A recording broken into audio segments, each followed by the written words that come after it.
The ink was still wet on the divorce papers. Daniel Hayes smirked, watching his worthless ex-wife Audrey walk out of his life with nothing but the clothes on her back. He'd won. He'd taken the house, the portfolio, and his own freedom. He watched from his lawyer's high-rise window, expecting her to hail a cab in the rain. But a cab didn't come. A $20 million custom-built Maybach slid to the curb. The door was opened by a chauffeur, and Audrey got in. Daniel couldn't breathe.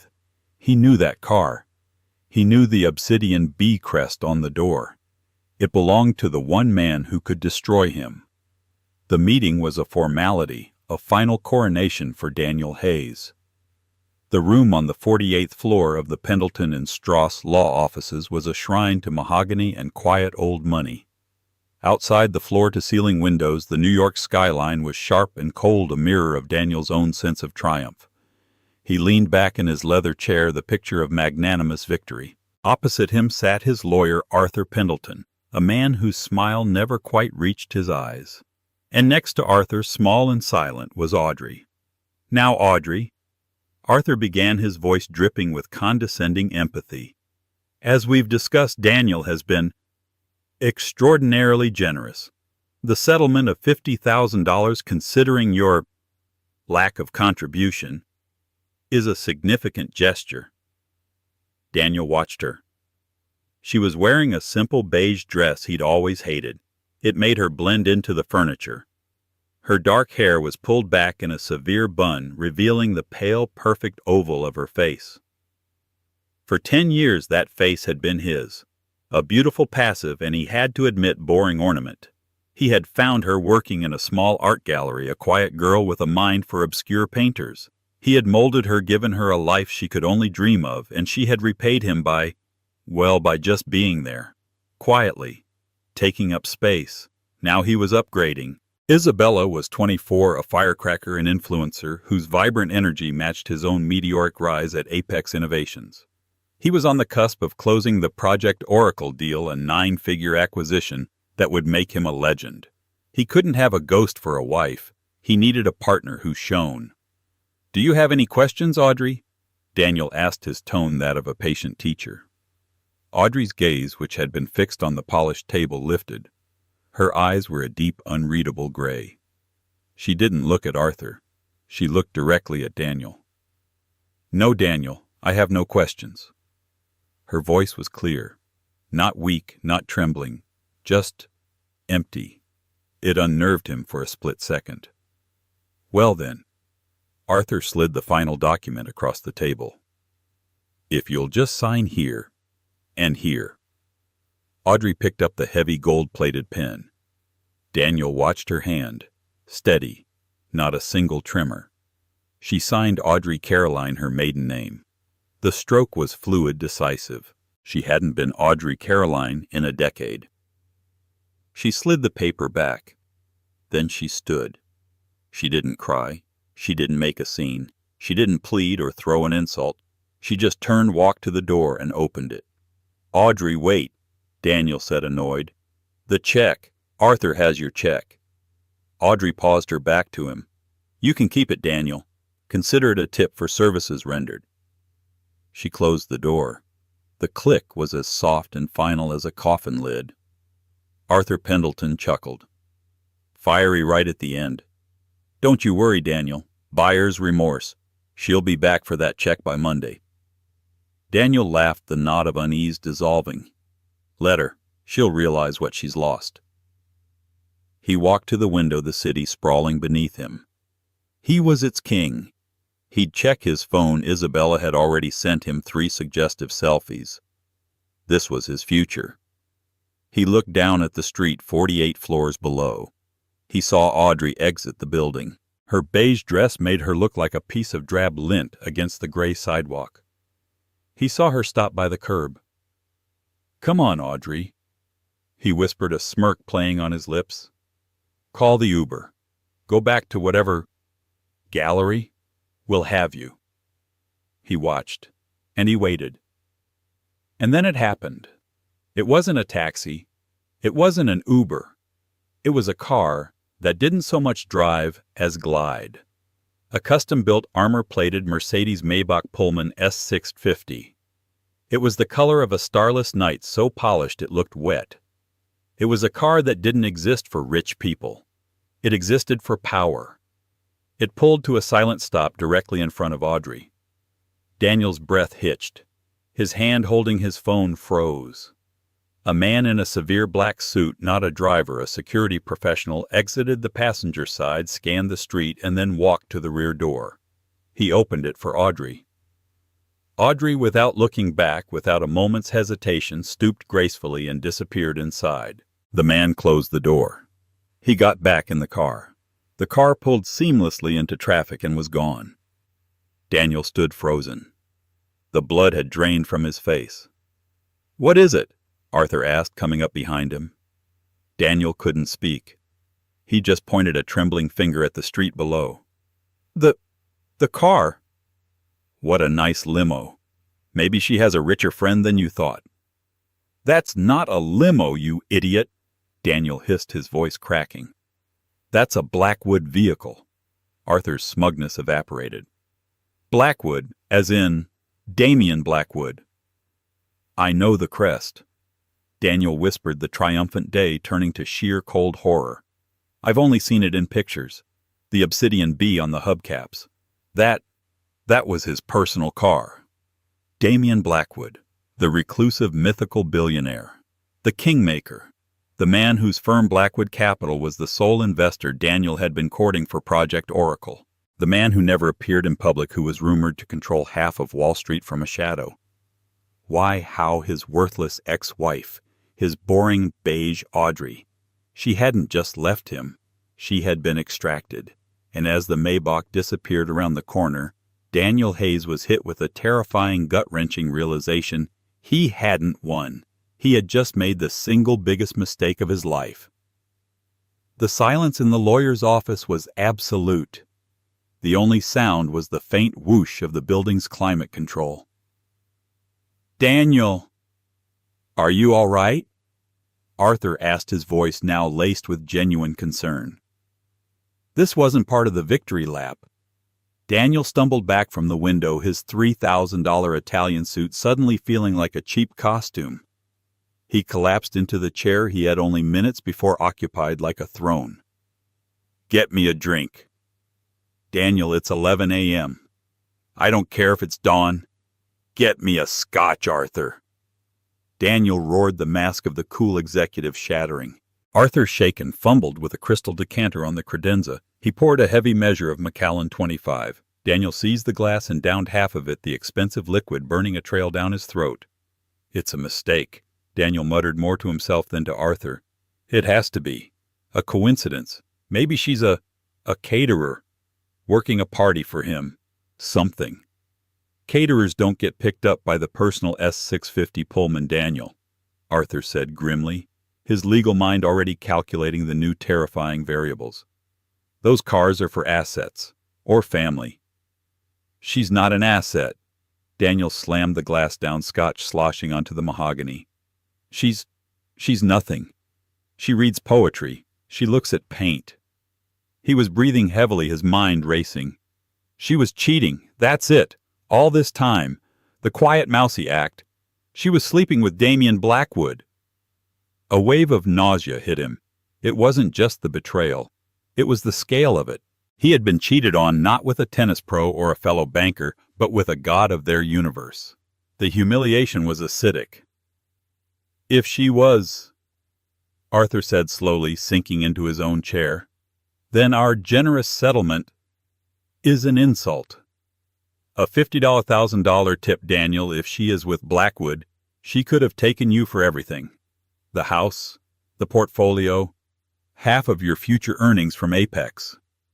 "But she signed," Daniel stammered. "She took nothing. Why would she do that?"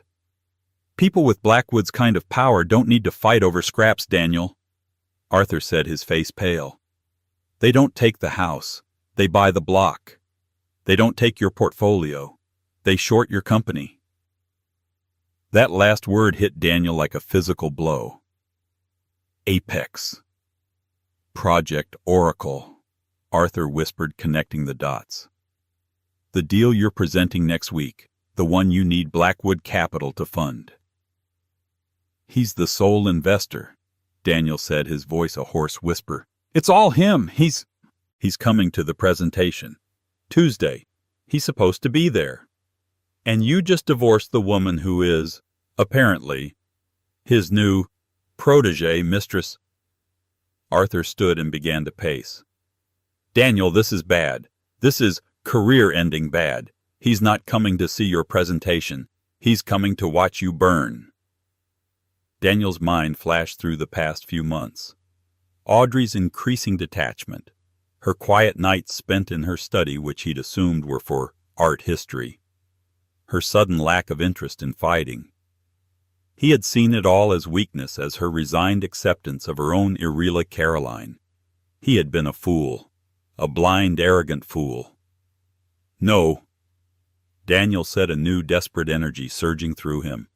No, I won't let her. I won't let him. He pulled out his phone. His new girlfriend Isabella was calling. He stared at her smiling, vapid face on the screen and hit decline. Arthur, Daniel said, his voice cold and clipped. I need everything you have on Audrey. No, not you. I need a real investigator. I want to know where she's been, who she's been talking to, what she's been doing for the last 6 months. I want her phone records, her bank statements, her everything. I need to know what she has on me. Daniel, that's highly illegal. We've just divorced. Her records are private. Do you have a PI or not, Arthur? Daniel snapped. A discreet one. I don't care what it costs.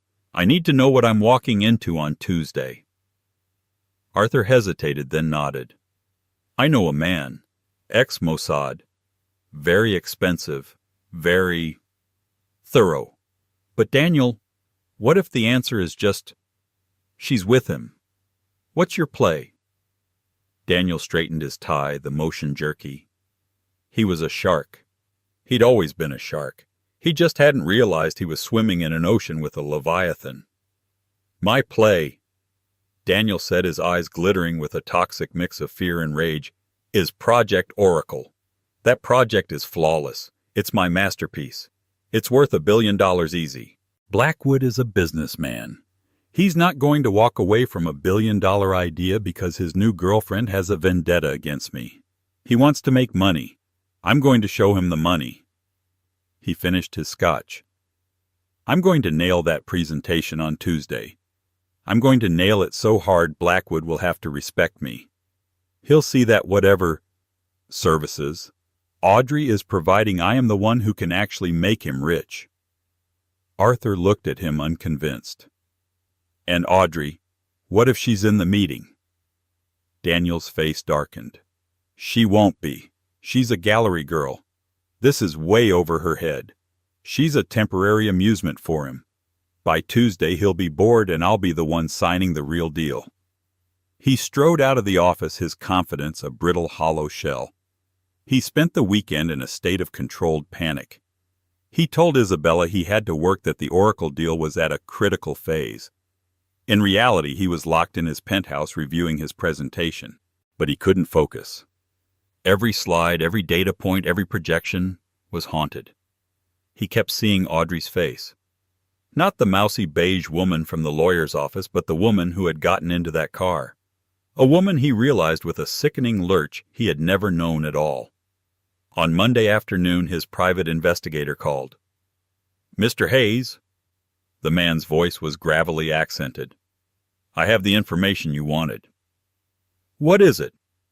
Daniel said, pacing his living room. It's complicated. The woman, Audrey Caroline. She's a ghost. What do you mean, a ghost? I was married to her for 10 years. I mean, the PI said that for the last 6 months she has no digital footprint. Her credit cards show minimal activity, groceries, gas. Her phone records show one friend, a Sarah, and her mother. Nothing. But 3 months ago she opened a high-security encrypted email account, and she's been communicating with one other account. Whose? Daniel demanded. The account is a dead end. encrypted, routed through 3 continents. But the server it's on, it's a private server, registered to Blackwood Capital.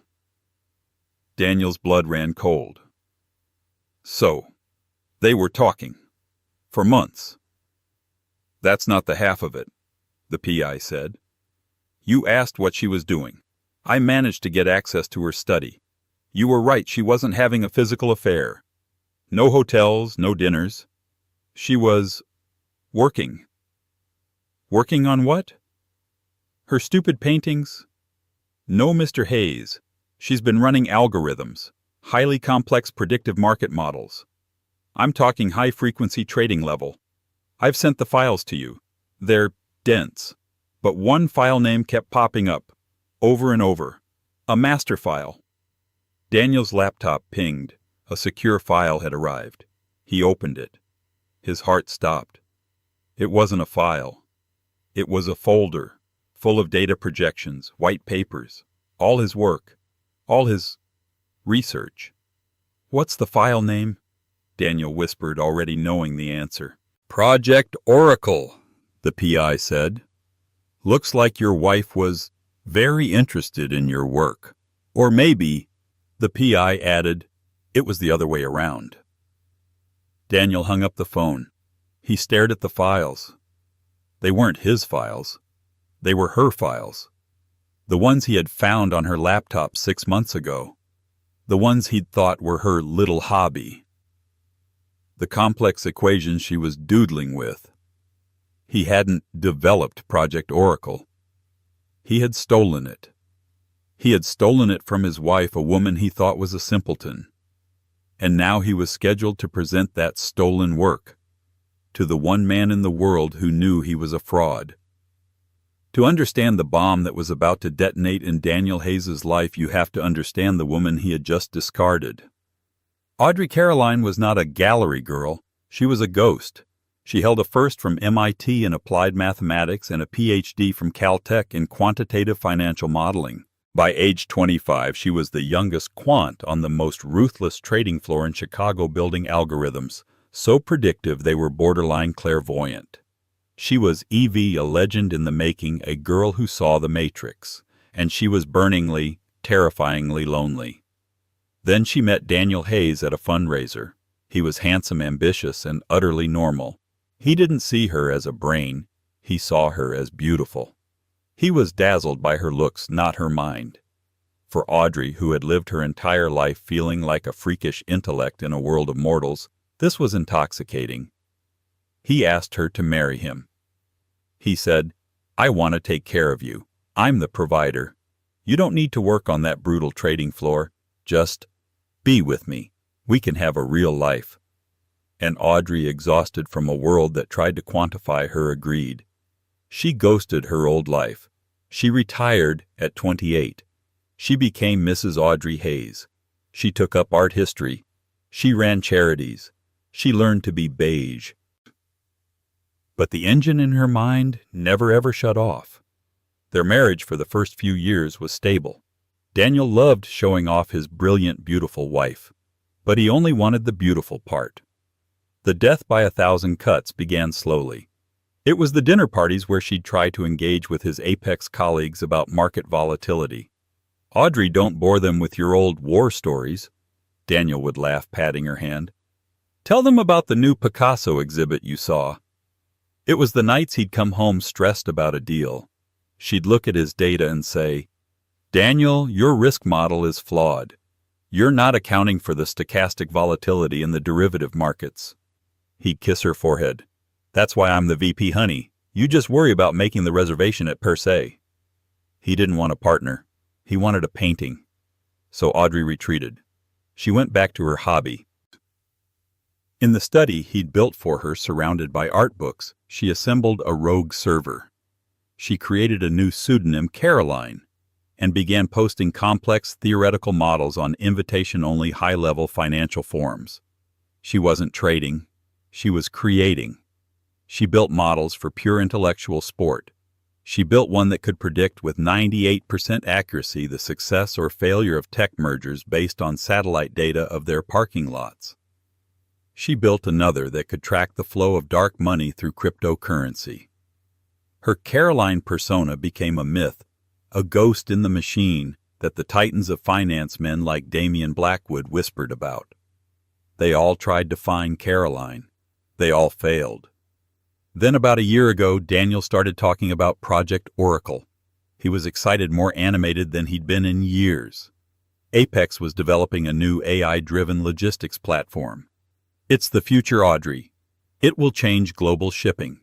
He was, as usual, completely wrong. He was looking at the application. Audrey, with a few glances at his unguarded files, saw the engine. The AI was predictive, yes, but its true genius lay in its ability to analyze and predict supply chain failures before they happened. It wasn't a logistics tool. It was the most powerful market hedging weapon ever created.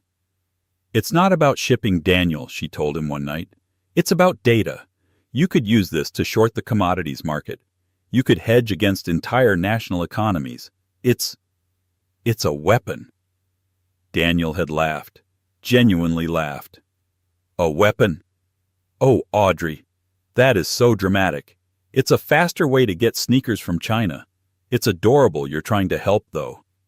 He had patted her on the head. That was the night the marriage died. That was the night Audrey Caroline the Quant woke up. She began her own work. She took the core code of Project Oracle, the part Daniel didn't even understand, and she built the real version. She fed it data he didn't know existed. She ran models he couldn't comprehend. She called her secret version Oracle Prime. 6 months ago, she discovered two things in one day. First, she saw an email on Daniel's laptop. He was starting an affair with an influencer named Isabella. He had sent a text to his friend Marcus, finally trading in the old reliable sedan for a new sports car. Time to upgrade. Second, she discovered he had been in her study. He had found her Oracle Prime files, and he had copied them. He hadn't just stolen her life's work. He'd done it badly. He had copied the top-level folders. He hadn't seen the subdirectories, the root-level failsafes, the true key to the algorithm. He had stolen a high-performance engine but had no idea how to drive it. He was about to present a Ferrari as if it were a Toyota, and in doing so he was going to crash it. And she saw his plan. He was going to present this brilliant work to potential investors. And at the top of the list, the whale was Blackwood Capital. Audrey knew Daniel. He'd used the success of this deal to finally divorce her. He'd cast her aside the boring sedan and ride off into the sunset with his new sports car and her genius. She looked at herself in the mirror, the beige dress, the quiet face, the trophy wife. "No," she whispered. "The trophy is the one who wins." She was Caroline. She was the ghost in the machine. And she knew exactly one man who might be able to appreciate the machine she had built. She didn't try to call. She didn't go through lawyers. She did what she did best. She hacked him. It took her 72 hours, bypassing the most secure private network on Earth. She didn't breach his firewalls to steal. She breached them to deliver. She sent a single encrypted message to the personal terminal of Blackwood. Subject: your oracle is false. Body: Mr. Blackwood. You are being courted by Apex Innovations for Project Oracle. The man presenting Daniel Hayes is a fraud. The data he is presenting is stolen. It is also incomplete. He is holding a child's drawing. I am holding the masterpiece. Attached is a single data string. It's the predictive outcome for the Singapore maritime congestion 30 days out. Apex's model will tell you 5% disruption. My model tells you 38% disruption triggered by a labor strike in Jakarta that hasn't happened yet. You'll know which one is right in 10 days. When you do, you'll know who I am. Caroline. 10 days later, the Jakarta port strike crippled the Singapore Channel. The shipping market went into total chaos. Blackwood Capital, by shorting the right stocks, made $400 million in a single day. 2 hours after that, Audrey's encrypted phone buzzed. It was an unknown number. She answered. "Ms. Caroline," a deep resonant voice said. "This is Damien Blackwood. I've been looking for you for a very long time. Tell me, what do you want?" Audrey looked around the sterile, beautiful house that had been her cage. "I want," she said, her voice steel, "to be free. And then I want to show you what Project Oracle really looks like." Damien Blackwood did not do meetings. He did summonses, but not with Audrey. "I can't meet," she had told him on that first call. "My husband is controlling. He tracks my movements." "He tracks your movements?" Blackwood had said, the disdain in his voice palpable. "But he does not. I take it track your mind." "He doesn't even know it exists," Audrey replied. So they began to talk. Every night after Daniel was asleep or out with his new girlfriend, Audrey would descend to her study. Their video calls were encrypted, routed through a quantum network that left no trace. The first call was an interview. Damien Blackwood appeared on her screen. He was not what she expected. He wasn't a slick, suited banker. He was in his late 50s with a salt and pepper beard and the intense, piercing eyes of a hawk. He wore a simple black cashmere sweater and was sitting in what looked like a library shelves, buckling under the weight of books. "Caroline," he said, a small, rare smile playing on his lips. "So the ghost has a face. And what a face." "Mr. Blackwood," Audrey said, all business. "I assume my model was correct." "It wasn't just correct, Ms. Caroline. It was prophetic. You didn't just predict the strike. You predicted the ripple. You saw the wave under the wave. I've had teams of analysts, PhDs from every Ivy trying to build what you just gave me for free." "How?" So, she showed him. For the next 2 hours, Audrey Caroline, the gallery girl, took the most powerful man in finance on a guided tour of Oracle Prime. She didn't just show him the data. She showed him the architecture, the beauty of the code, the elegance of the machine she had built in secret. She explained that Daniel's stolen model was a blunt instrument. "He thinks it's a faster way to move boxes." She explained, her fingers flying across her keyboard, bringing up lines of code. "He doesn't see the human element. His model predicts logistics. Mine," she paused, "mine predicts chaos." She showed him how Oracle Prime could analyze sentiment from regional news, cross-reference it with weather patterns, and factor in labor law loopholes to predict to the day where the next supply chain crisis would emerge. "It's not just a logistics tool, Mr. Blackwood," she said, her eyes burning with an intensity he had only ever seen in himself. "It's a global economic early warning system. In the right hands, it could stabilize markets.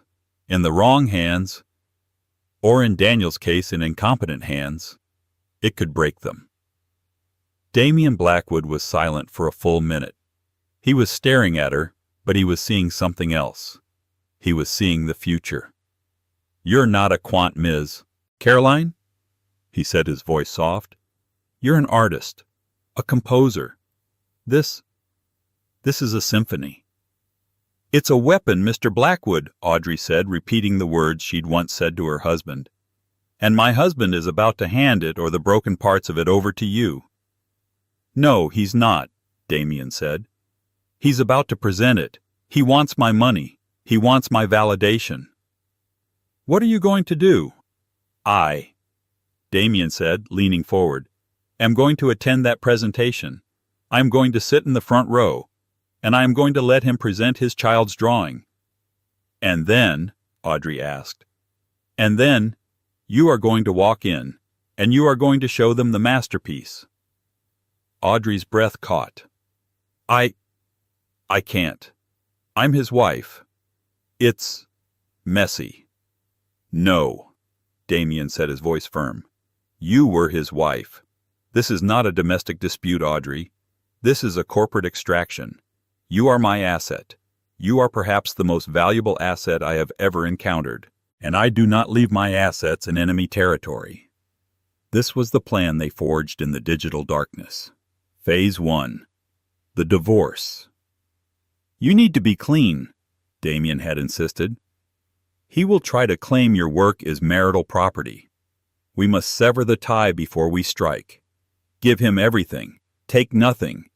A judge will see a simple, amicable split. Let him think he's won. Let him sign his own death warrant. Phase 2. The extraction. The day you sign my car will be waiting. You will not go to a hotel. You will not go to a friend's. You will be brought to my private estate. My lawyers will be there. You will sign a new contract, not as an employee, as a partner. Phase 3. The presentation. Daniel Hayes must be allowed to fail on the biggest possible stage. He must be exposed not as a bad husband, but as a fraud. Your Greek Caroline is personal. Mine, Damien's eyes glinted, is with incompetence. I cannot abide incompetence. For the next 2 months, Audrey played the part of the grieving broken wife. She let Daniel be generous. She agreed to all his terms. She let him and his lawyer Arthur Pendleton steamroll her. She packed her beige clothes. All the while she was refining Oracle Prime. She was working with Damien's team, integrating his vast data infrastructure with her revolutionary engine. The day of the divorce, she walked into that law office knowing exactly what was waiting for her. When she signed Audrey Caroline, it was the resurrection of a ghost. When she walked out of that building, she wasn't walking away from a marriage. She was walking toward her throne. As she slid into the buttery leather of the Maybach, the world went silent. The soundproofing was absolute. The chauffeur didn't speak. He simply handed her a chilled bottle of water and an encrypted tablet. A moment later, a video call connected. It was Damien. "It's done," he asked. Audrey took a long, slow sip of water. She looked up at the 48th floor window where she could just make out the tiny, furious silhouette of her ex-husband. "Yes," Audrey said, a small, cold smile touching her lips for the first time in a decade. "The asset is secure. Phase 2 is complete." "Good," Damien replied. "Welcome to the game, Ms. Caroline. Now let's prepare for Tuesday. It's time to show the world what a real oracle looks like." Tuesday. The Apex Innovations boardroom. The air was electric. This wasn't just a presentation. It was an event. The entire board was present. The CEO of Apex, a nervous man named Jacobs, was sweating through his suit. And in the front row, sitting alone, was Damien Blackwood. He had arrived with no entourage, no lawyers. He just appeared. He sat impassive, radiating an aura of such absolute power that everyone in the room automatically lowered their voices. Daniel Hayes stood at the front, a $10 Dior suit, a Patek Philippe on his wrist. He was a portrait of success. But it was a lie. He hadn't slept in 72 hours. He'd been alternating between panic attacks and fits of desperate, furious bravado. His investigator's report lay in his briefcase like a bomb. He knew she wrote it. He knew Blackwood knew. But what could he do? Back out. Admit he was a fraud. No. His only play was to push forward. His only hope was that his delivery was so convincing, so charismatic, that Blackwood would... what? Forgive him. See him as the real talent. It was a desperate gamble, but it was the only one he had. "Gentlemen," Daniel began, his voice surprisingly steady, "and Mr. Blackwood, we are here today to talk about the future. Not just the future of Apex, but the future of global trade. We are here for Project Oracle." He clicked the remote. The presentation began. For the next 45 minutes, Daniel gave the performance of his life. He was charming. He was dynamic. He moved around the stage with an energy he'd borrowed from a dozen TED Talks. He presented the stolen data. He showed the incomplete projections. He laid out the flawed business model. He knew it was flawed. He knew it was stolen. He was a con artist tap dancing on a landmine. He watched Damien Blackwood's face. Nothing. Not a flicker. The man was carved from granite. Daniel finally reached his crescendo. And so, with a modest $500 million investment, he concluded breathless, Project Oracle will not just put Apex at the top of the S&P 500. It will make us the standard, the Oracle, the company that sees the future, he finished. There was a beat of silence, then polite, nervous applause from the board. CEO Jacobs stood up, wringing his hands. Thank you, Daniel. A truly visionary presentation. He turned to the silent figure in the front row. Mr. Blackwood, your thoughts. Damian Blackwood stood up, slowly. He didn't look at the screen. He looked directly at Daniel. Mr. Hayes. Blackwood's voice was quiet, but it filled the room, silencing every rustle of paper. That was a presentation. Daniel's stomach did a slow, painful flip. It was competent, Blackwood continued, walking slowly toward the front. Polished, full of very impressive-sounding words, a competent analysis for a first-year intern. The air was sucked out of the room. CEO Jacobs looked like he was going to be sick. I don't understand, Daniel stammered. No, Blackwood said, you don't. That's the problem. Your projections are wrong. Your risk model is a joke. Your entire premise is built on a house of cards. But the data, Daniel protested, his voice rising in panic. The data is sound. The data is stolen, Blackwood said, his voice dropping to an icy whisper. And you didn't even steal it correctly. Daniel went white. I resent that implication.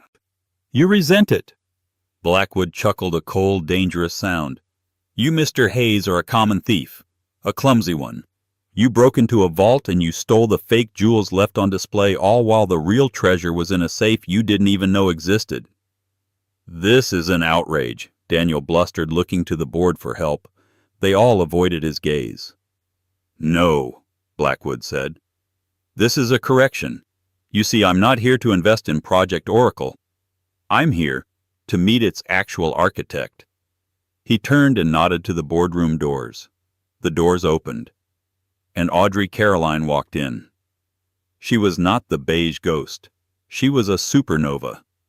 She wore a custom-tailored razor-sharp suit in a deep midnight blue. Her hair was down, falling in sleek professional waves. Her eyes were clear and cold.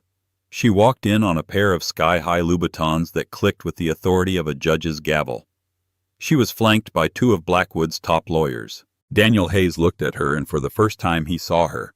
Not his wife, not an ornament. He saw the Ph.D. from Caltech. He saw the ghost Caroline. He saw the woman who had just in the span of a week undone his entire life. Audrey. He breathed the word a curse. She didn't look at him. She walked directly to the head of the table. Hello, Daniel, she said, her voice amplified by the room's high-tech acoustics. It was calm, cool, and utterly devastating. She turned to the stunned board. Good morning, gentlemen. My name is Audrey Caroline. For the last 10 years, I was what you would call a silent partner in Mr. Hayes's life. What he just presented to you was a crude summary of my early unpublished research. She pulled a small, sleek tablet from her briefcase and plugged it into the main console. Daniel's presentation vanished. It was replaced by an interface so complex and beautiful it looked alive.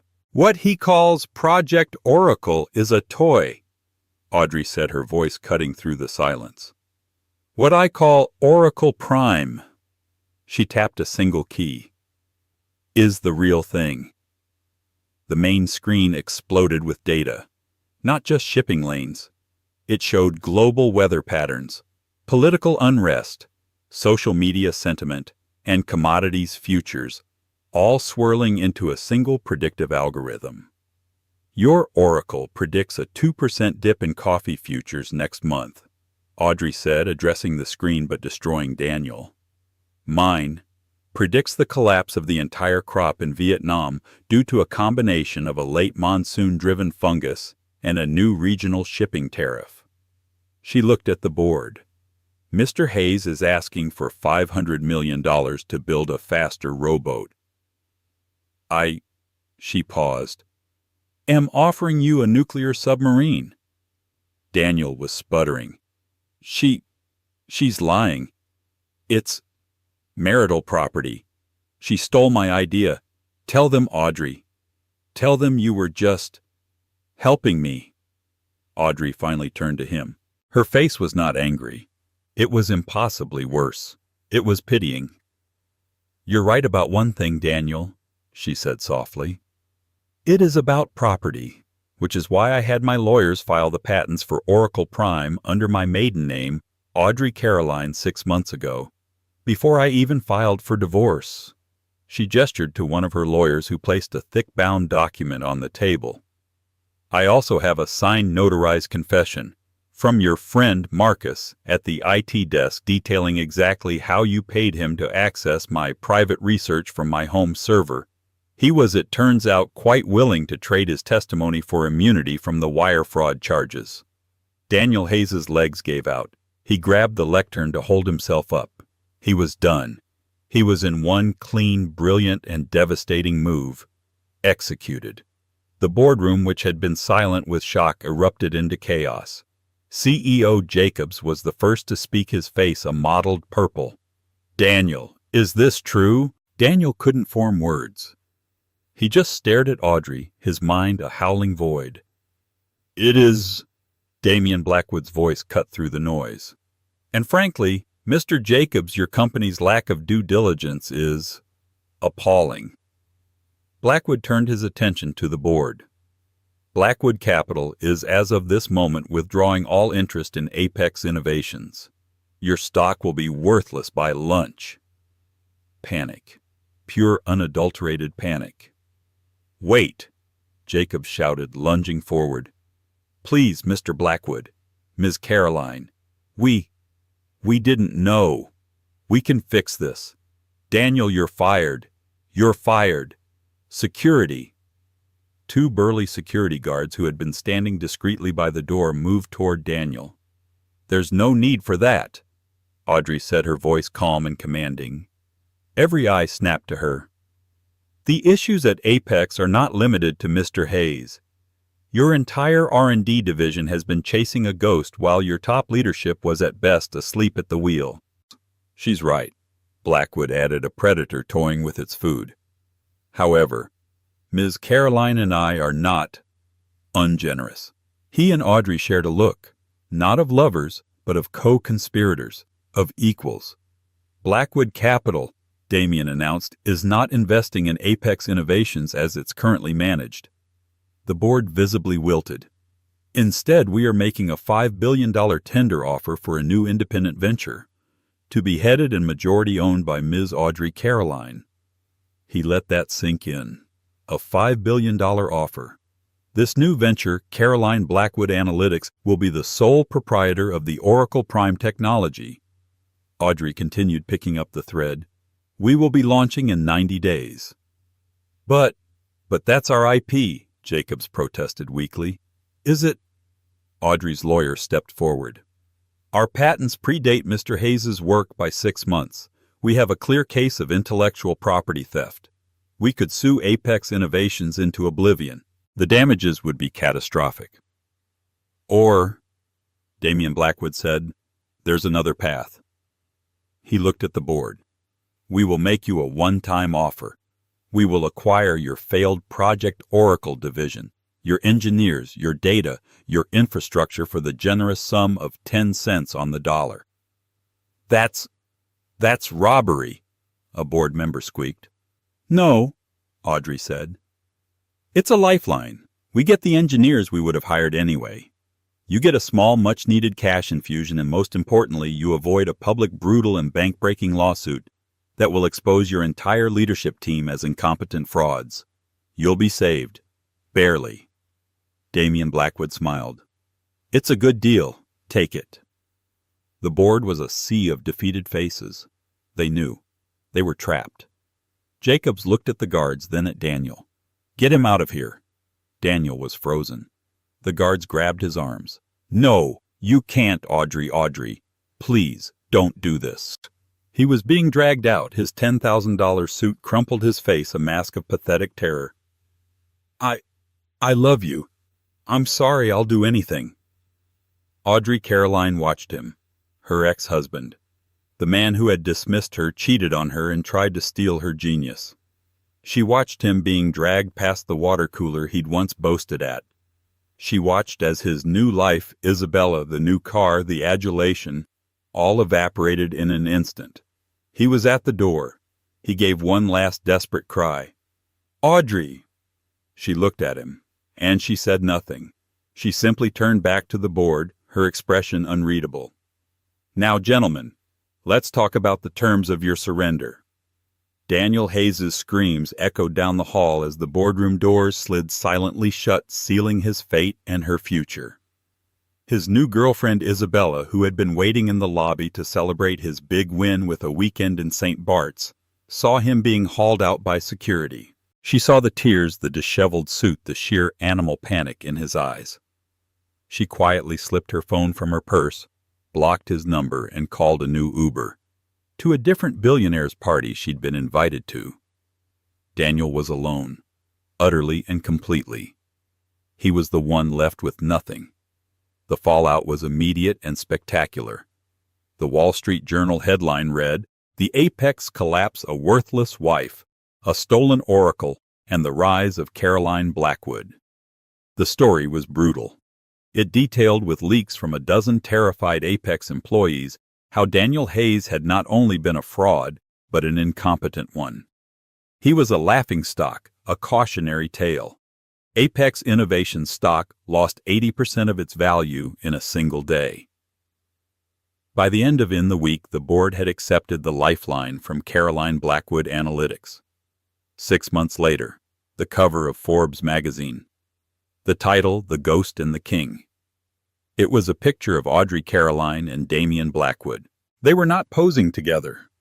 They were standing on opposite sides of a vast glass-walled office, overlooking all of Manhattan. Damian was in the background in shadow watching. Audrey was at the front in the light. She was looking directly at the camera. Her expression was not smiling. It was focused. It was the look of a person who does not play the game, but defines it. Caroline Blackwood Analytics was the single most valuable private company in the world. Oracle Prime hadn't just predicted the market, it was moving it. Audrey had used it to predict and in doing so, help mitigate a global famine by rerouting food supply chains 3 months before a drought hit. She wasn't just a CEO, she was a global force. Her life was now a blur of private jets, secure compounds, and meetings that decided the fates of nations.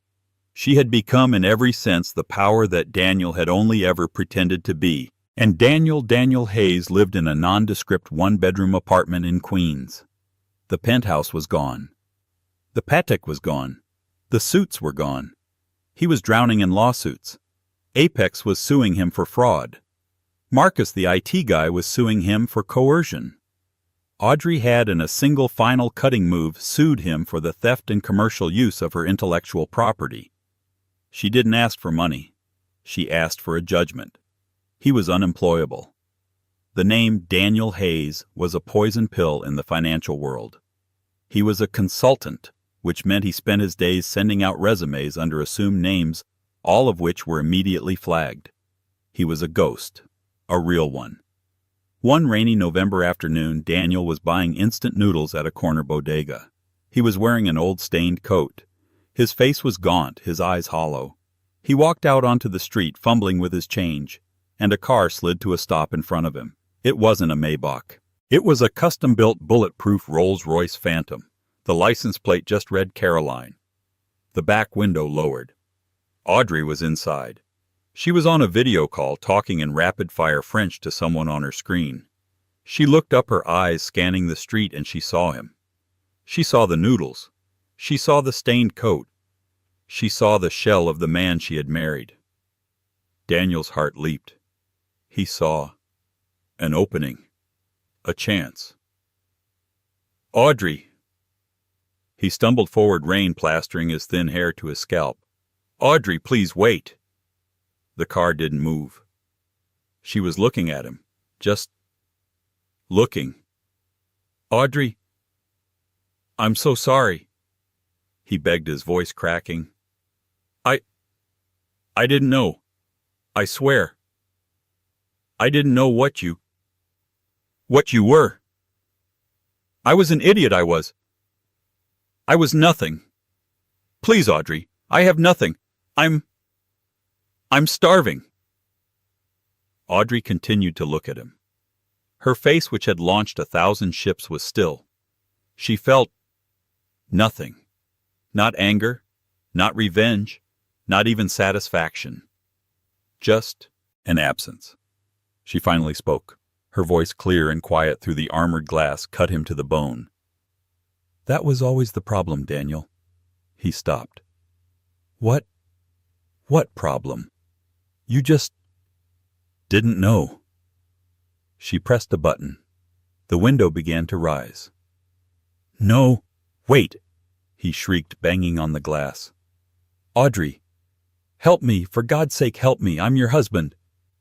No, Audrey said to herself as the glass sealed him out. You're not. She turned to her driver. To the heliport, James. We're opening the Singapore office. I want to be in the air in 10. The Rolls-Royce pulled away from the curb, its motion as smooth and silent as a shark. Daniel Hayes was left on the sidewalk in the rain, clutching his instant noodles. He watched the car disappear, a black speck in a sea of yellow cabs. He was the one left on the curb. He was the one who was worthless. He was the one left without a word, while she, the ghost he had tried to erase, went on to rule the world he had tried to claim. And just like that, Audrey Caroline didn't just get revenge. She became the power. Daniel thought he was divorcing a mouse. He didn't realize he was unchaining a dragon.